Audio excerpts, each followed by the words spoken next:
Bonjour à tous et bienvenue sur la chaîne Astro. Aujourd'hui, aux Rencontres Ciel et Espace 2021, je suis avec Pierre de Skyvision. Skyvision, c'est une entreprise française dans la région de Bordeaux, si je ne me trompe pas, qui fabrique des télescopes haut de gamme, des télescopes Newton, des télescopes Cassegrain, des télescopes Newton Cassegrain. C'est un peu intégral quand même pour les astronomes amateurs français. Ces instruments sont absolument magnifiques. Alors bonjour Pierre. Bonjour.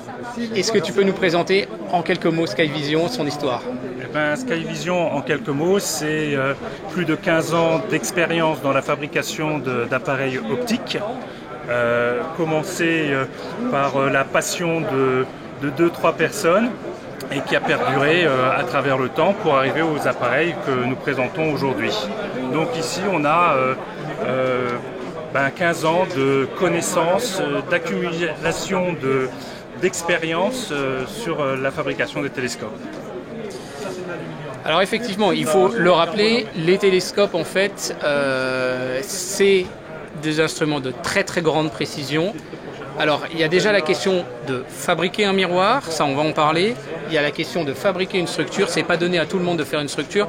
En fait, une structure mal faite, notamment un barillet mal fait, c'est un miroir dont les performances vont être rapidement détériorées. Et le cœur de Skyvision, c'est d'arriver à faire une structure complète qui va vraiment faire honneur au miroir que l'on met à l'intérieur. Voilà, c'est ça. C'est-à-dire le cœur même, c'est le miroir et tout l'écrin qui va supporter le miroir pour lui donner ses meilleures performances. Chez Skyvision, on a grosso modo deux grandes familles de télescopes, les Dobson, que tu as déjà présenté souvent, et on a les astrographes. Sur les astrographes, on va avoir, ça va se diviser en Cassegrain, notre dernier né, le Newton Cassegrain, en Newton pur, et toute autre formule optique qu'on nous demandera de faire, on sera capable de les réaliser. Alors, on va juste expliquer la différence un petit peu entre les deux. Un télescope de Newton, c'est un miroir concave, parabolique au foyer. C'est ce que vous retrouvez là-bas, mais ce que vous retrouvez ici. Et voyez, le miroir est continu, il n'est pas percé en son centre. Par contre, un télescope Cassegrain, l'image aérienne, on va venir la récupérer à l'arrière. Le miroir est percé en son centre.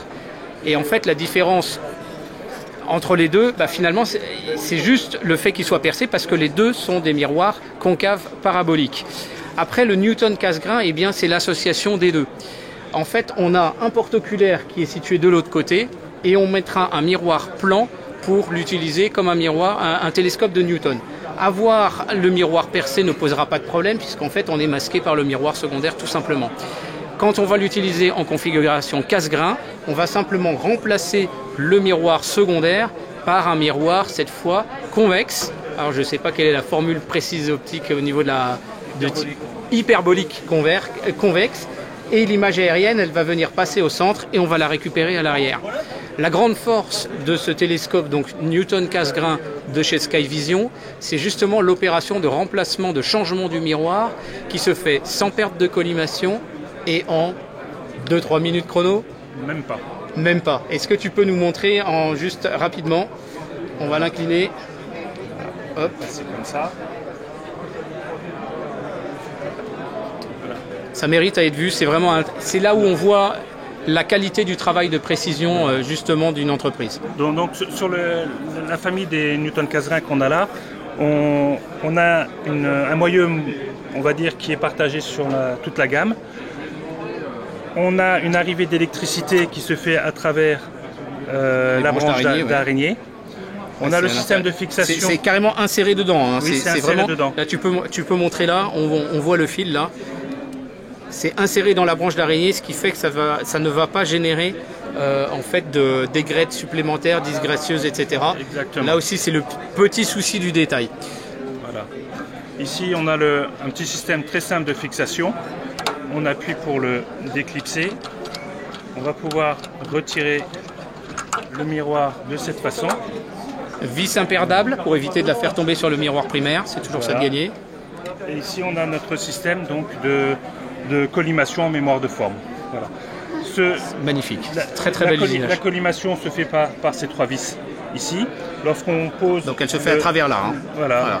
lorsqu'on va poser ce miroir secondaire et qu'on va le remettre, il va retrouver exactement la même position grâce à un astucieux système de centrage par cône et d'indexation. On a le deuxième miroir ici, par exemple le casse-grain. Joli cochon. On va pouvoir le sortir de la sorte. On a le même système d'indexation. On va pouvoir le rentrer ici. On va juste l'indexer. On a retrouvé sa position. On va remettre le petit bouchon.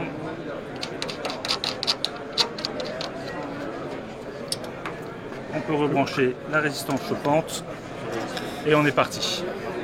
Donc, ce qui est parfait, c'est que la collimation se retrouvant propre à chacun des miroirs, en fait, d'une fois sur l'autre, normalement, on retrouve strictement la même collimation. Donc, ça va permettre de passer de l'un à l'autre. Ce serait l'idéal. Donc, faites plein des dons sur la chaîne Astro. Comme ça, un jour, je pourrais faire des lives avec ça et on pourra passer du ciel profond au planétaire comme ça en 2 minutes. Je rigole. Et voilà.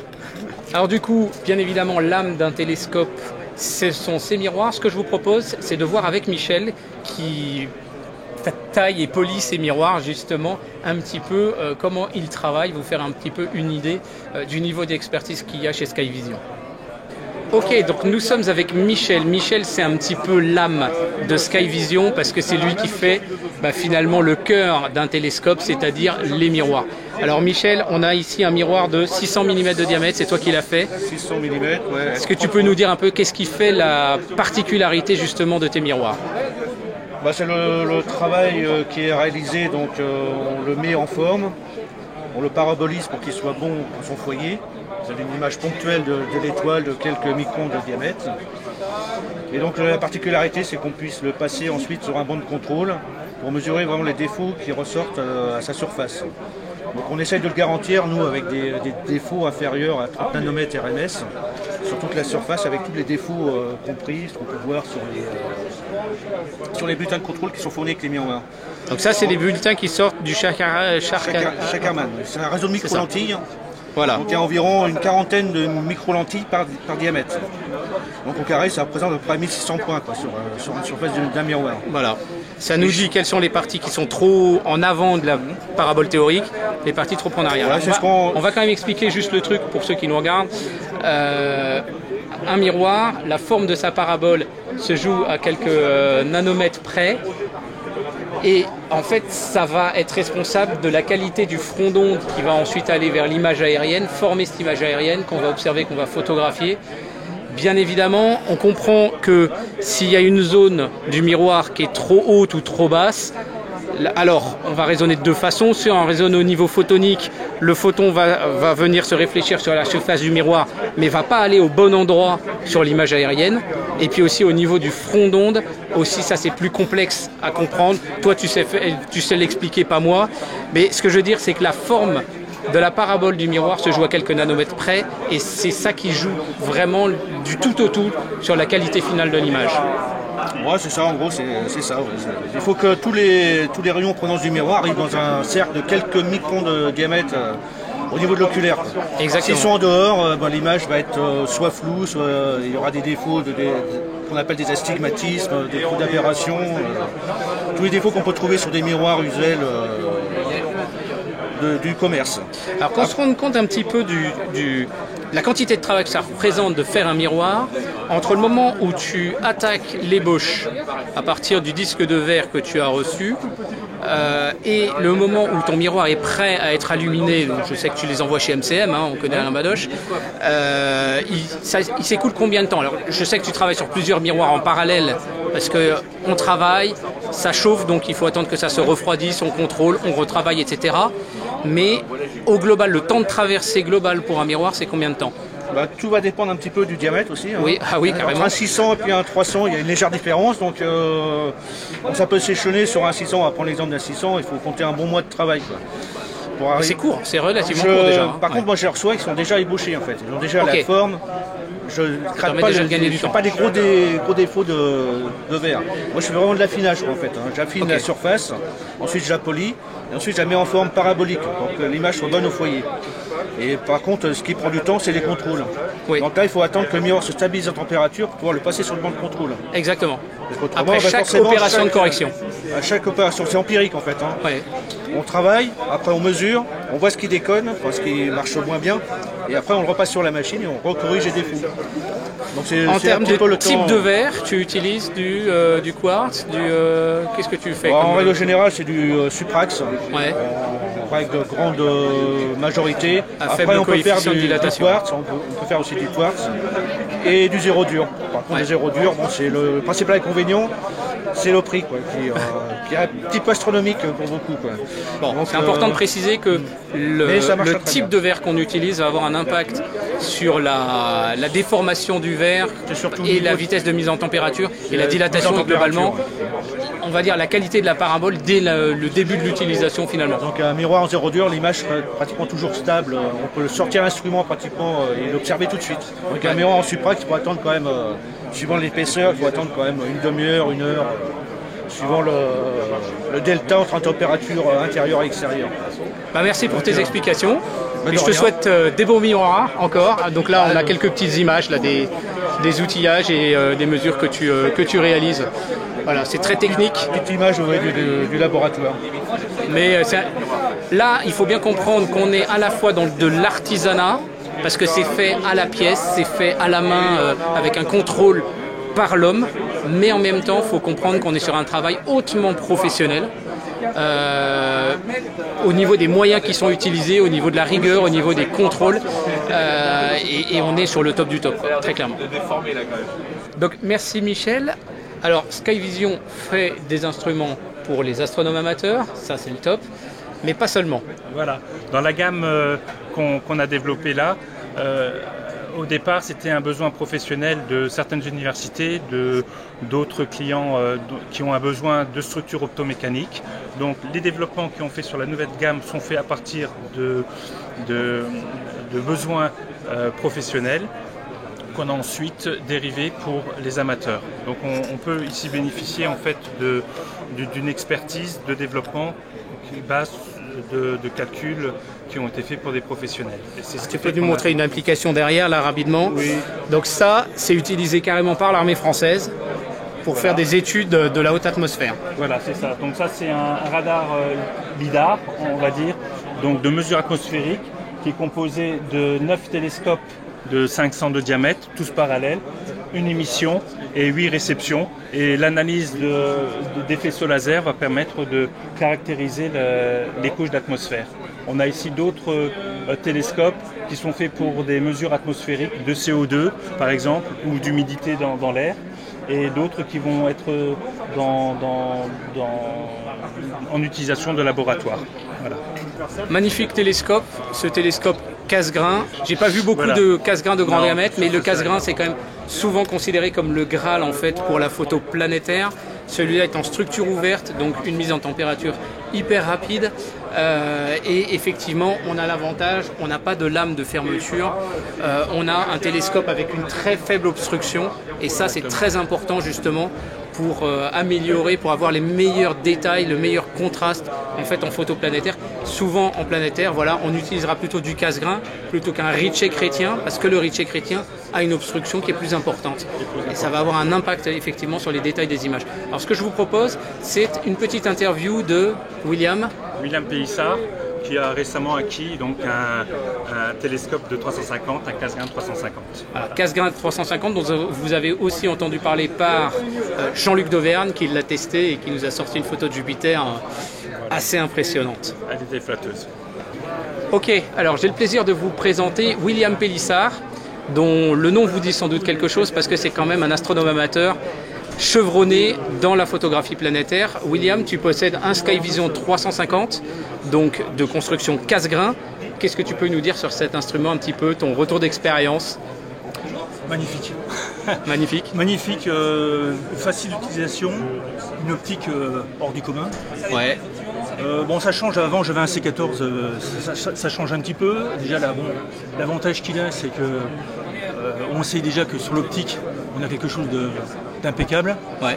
Il n'y a pas lame de fermeture. Déjà, on a un souci en moins. Bon, alors moi, comme Une j'image... structure ouverte, donc une mise en température accélérée. Ouais, c'est rapide, c'est rapide, y a pas de problème. Alors moi j'ai un miroir en 0 dur, Ouais. donc déjà tout ce qui est problème de dilatation, j'en ai pas. Par contre ça n'empêche pas quand même qu'il faut le mettre en température. Ouais. Ça c'est de tout bien... T'as combien de temps de mise en température Moi je sais pas, il reste dehors, donc il est sous bâche, Ok. mais je débâche et j'attends toujours un petit peu. C'est-à-dire qu'à partir de 18h, par exemple, si je compte imager à 22h, je vais débâcher à 18h. Ah ouais. Je prends mes précautions. le temps, oui, Il ouais. faut, en fait, il faut être sûr de tout, quoi. Il faut que la chaîne optique et thermique soit parfaite. Alors, la collimation, qu'est-ce que tu penses de ce système de collimation? Donc, une vis de blocage ici, la collimation tirante-poussante avec système Alors je vais être honnête, zéro jeu. c'est très bien. Par contre, je n'utilise pas le contre-écrou. J'utilise juste ça, c'est suffisant. Et- C'est vrai qu'elle est suffisamment dure pour ne pas bouger, Oui, en fait. non, ça Voilà. bouge pas, c'est même pas le problème. Le souci, c'est que si on serre trop la vis, le contre-écrou, ça va faire bouger un peu la colline. Ouais.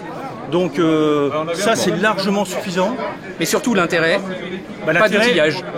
Pas d'outillage, et l'intérêt, c'est que quand on fait une collimation sur l'ordinateur, en fait, Oui. avec la caméra, bah, ça permet d'avoir l'ordinateur à côté et Voilà. de manipuler. Si vous avez un C14, vous l'avez derrière, quand vous êtes au 15e étage, c'est pas évident, quoi. Ouais, ouais. Bon, très bel instrument. Alors, ça fait combien de temps que tu l'as? Alors là, j'ai perdu janvier l'année dernière. Je sais plus, j'ai oublié la notion du temps. Bon, allez, ça fait 10 mois. Ouais, ça fait 10 mois à peu près. Ouais. Voilà. Bon, et t'en es pleinement satisfait, alors. Oui, oui, oui. Ah oui, oui. Ah ouais. Ouais, franchement, c'est. Alors pour l'instant, j'ai obtenu des très bonnes images. Et par rapport à ce que j'ai fait au C14, les conditions étaient moins bonnes. Donc, Ouais. on verra quand il y aura des très très bonnes conditions. Bah, je sais que Jean-Luc Dauvergne, lui, il est tombé sur des bonnes conditions sur Jupiter. Déjà, Ouais. on se dit, bon, c'est motivant, quoi. Bon, bah, merci William. Bah, je On vous va en montrer prie. quelques-unes de tes photos. Oui, Ah. parfait, merci. Et donc bravo, et puis surtout tu nous tiens au courant de tes photos, n'hésite pas à les publier, sans un peu souci, à y a qui pas de le droit, problème. sur le Discord de la communauté Astro, sur le Ok. groupe Facebook de la chaîne YouTube la Ah, chaîne j'y manquerai Astro, pas, etc. j'y manquerai pas. Voilà, en tout cas c'est le plaisir aussi de te faire connaître sur la chaîne. Parfait, Voilà. merci, c'est gentil. Au revoir. Voilà un petit peu pour découvrir la société Skyvision. Donc vous êtes basé du côté de Bordeaux. Voilà, à la Motte-Montravel. C'est en Dordogne, à la frontière de Bordeaux. Venez nous voir. Pas très loin, il y a Saint-Émilion. Voilà, Donc, vous pouvez ça ramener fait les une belle caisses de balade. vin. Vous avez le site internet pour prendre contact avec Skyvision. Comprenez que ce sont des instruments qui sont intégralement créés sur mesure finalement. C'est-à-dire, on en parlait tout à l'heure, au niveau des triangles du barillet, les triangles du barillet sont recalculés en fonction du miroir que vous allez choisir d'embarquer sur l'instrument, etc., etc. Donc forcément, on n'est pas sur des prix catalogues comme ça qui peuvent être indiqués, c'est du sur devis, parce que c'est du travail d'artisan, mais dans le sens bien évidemment positif de ce qu'on appelle de l'artisanat, c'est-à-dire voilà, du fait à l'unité, mais avec des moyens hautement professionnels, comme vous avez pu le comprendre à travers cette interview. Donc je te remercie vraiment, ainsi que Pierre et William, d'avoir participé au jeu de cette interview. Et je vous invite donc à aller découvrir le site de Skyvision, société française qui mérite à être connue. Cocorico, soyons fiers de nos talents. Alors je vous dis à très bientôt sur la chaîne Astro, et n'hésitez pas à partager cet épisode, mais ça vous connaissez. Allez, merci, au revoir.